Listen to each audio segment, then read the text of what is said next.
everybody, I am Shelby from Shelby Works Studio, and if you're new here, we do things like thrift hauls, DIY projects, and other super cool art related content. So today I'm going to teach you how to digitize your artwork through Adobe Illustrator, which is a very common software for aspiring illustrators and graphic designers, and it's also very helpful because if you want to start making stickers or t-shirts, which is what I do, or just like have your artwork on hand and to make it more clean looking, I suppose.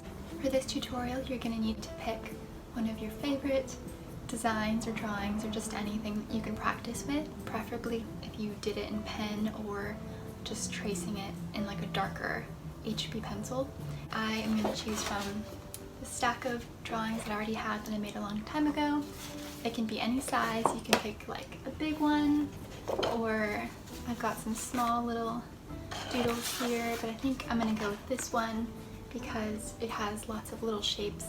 I can show you how to colorize your drawing as well. And yeah, so this is going to be a super fast tutorial that I think a lot of you will find handy if you've never even opened Illustrator before, or if you have and you just wanted to digitize a sketch or a design fairly quickly.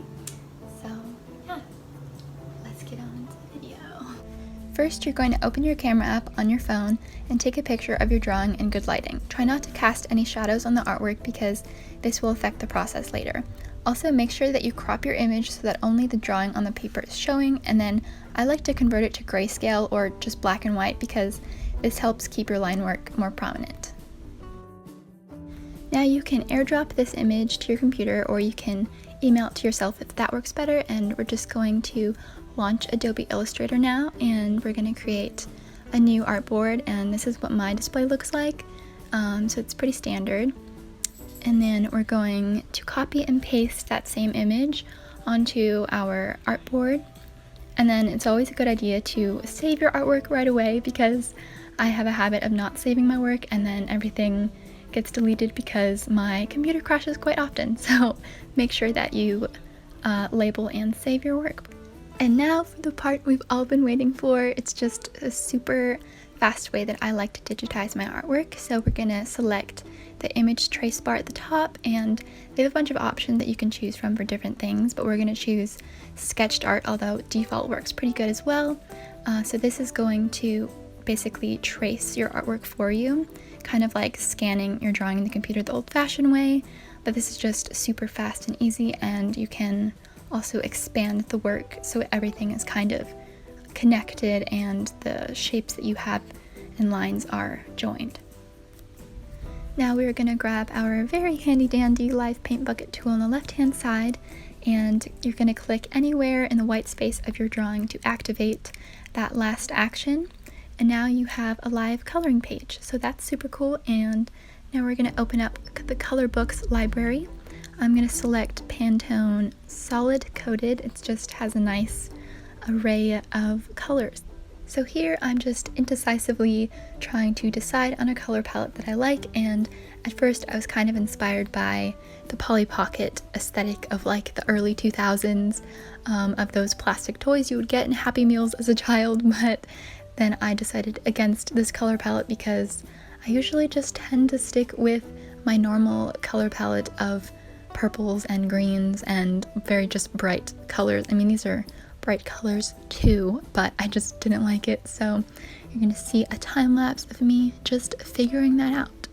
Also, just a little story time, but this design is actually called Beetle Leaves, and I had designed it very early on in my shop of probably when I was 19 or so, but I got this idea for this design based off of a pair of Zara jeans that I had thrifted at Buffalo Exchange a while back, and those were like my iconic jeans. They had like embroidery of cassette tapes and florals on it, and so as soon as I got home I was like, I have to design something based off of these amazing pants. And if you don't know already, Buffalo Exchange is like my spot, and I'm so sad that it has left me. They could not make it through the pandemic, but you know, It's all good. So if I can find a picture of those beloved jeans, I will put that on the screen for you so you can just see my inspiration for this design.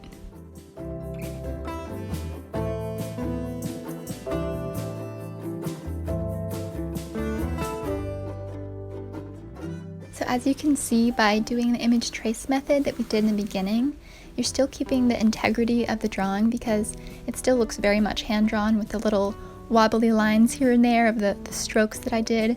So this is like a nice, fast way of digitizing your drawing if you don't really care about making something perfect, because alternatively you could physically trace your sketch in the computer with a mouse or a stylus, but that does take double the amount of time, I think.